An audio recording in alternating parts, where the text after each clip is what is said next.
So, hallo an den Empfangsgeräten. Wir sind heute für euch am Reußenstein auf der Schwäbischen Alb und testen Mittelklasse Nakeds.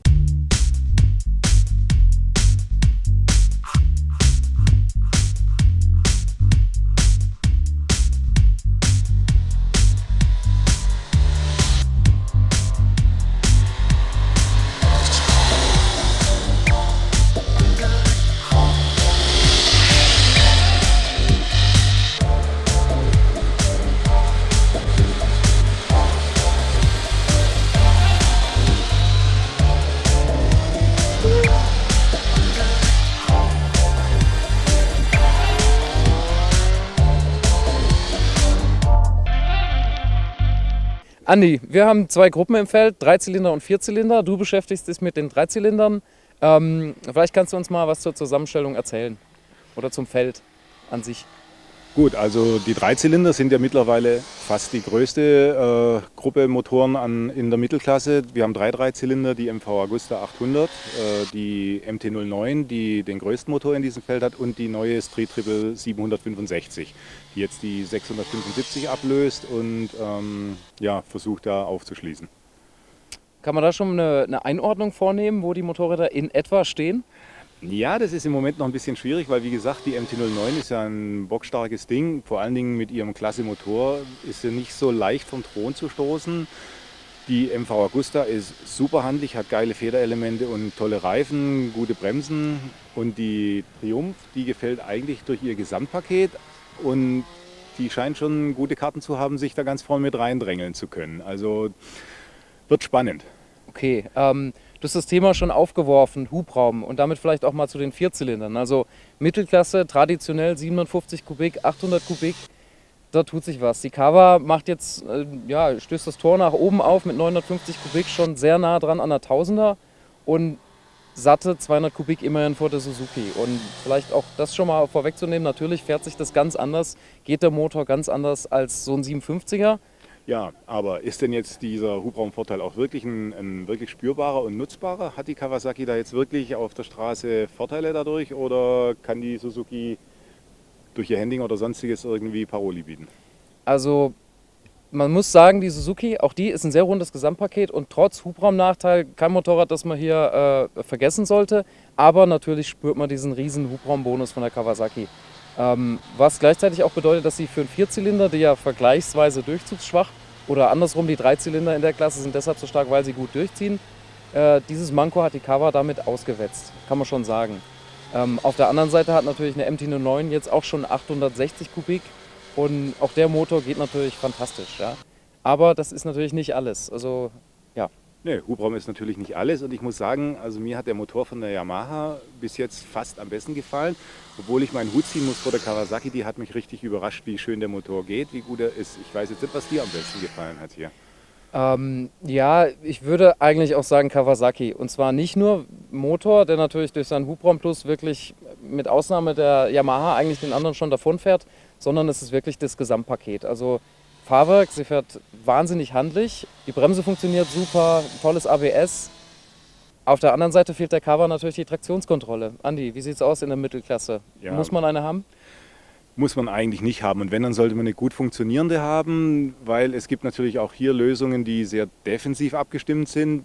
Bei 110, 115 PS ist eine Traktionskontrolle noch nicht unbedingt notwendig, würde ich mal sagen. Ja, sehe ich ganz ähnlich.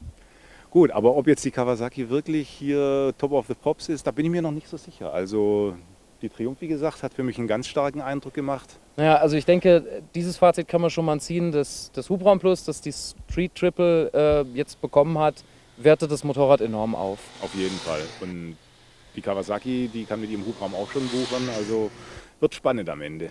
Sprechen wir vielleicht noch mal abschließend kurz über die MV. Ein sehr sinnliches Motorrad, ein sehr teures Motorrad. Man sollte vielleicht noch erwähnen, die anderen Motorräder in diesem Vergleich kosten alle knapp 9.000 Euro. Die MV 13,5. Richtig, dafür gibt es natürlich auch einiges geboten fürs Auge. Die Verarbeitung ist toll, es gibt viele wunderschöne Details, es gibt eine Einarmschwinge, es gibt eine dreirohrige Auspuffanlage und viele wunderschöne Details wie Scharniere für die Klemmung von Lenker und Spiegeln. Also hier bekommt man fürs Geld schon was geboten, ne? Und die Verarbeitung kann sich wirklich sehen lassen. Aber knapp 13.000 Euro ist natürlich ein Haufen Holz hier im Vergleich. Ja, wir gehen jetzt noch ein bisschen fräsen. Euch zu Hause viel Spaß mit dem Test. Ja, viel Spaß.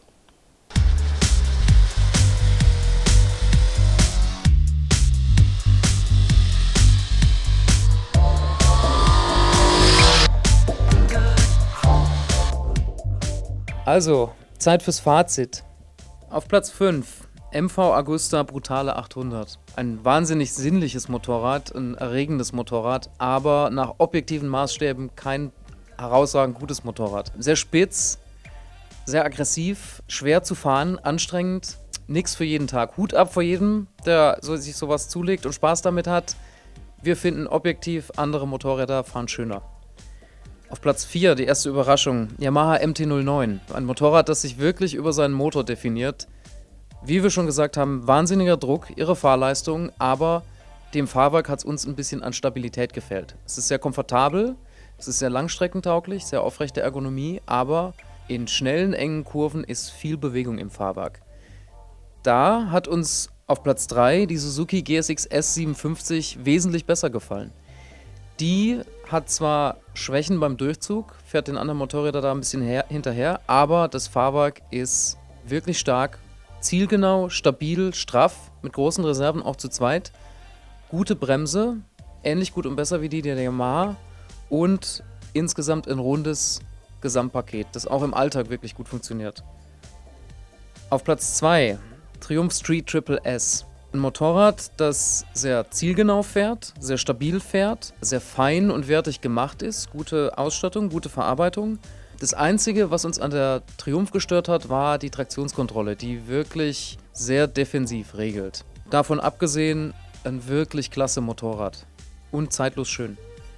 Ein Problem mit der Traktionskontrolle hat die Kawasaki auf Platz 1 nicht. Z900 hat nämlich keine, aber wie schon gesagt, hat uns die auch nicht wirklich gefehlt. Was die Kawa hat, ist nicht nur den größten Motor mit den besten Fahrleistungen, sondern, und das ist der eigentliche Punkt, ein hervorragendes Fahrverhalten für ein Motorrad in dieser Preisklasse. Also die Fahrwerkskomponenten, die Erstbereifung, das alles spielt bei der Z900 in einem wahnsinnig harmonischen, sehr spielerisch zu handelnden und trotzdem stabilen Gesamtpaket zusammen. Das bedeutet nicht nur, dass die Z900 den Vergleichstest recht deutlich gewinnt, das bedeutet auch, dass die Z900 eigentlich die beste Z-Kawasaki ist, die wir je gefahren sind.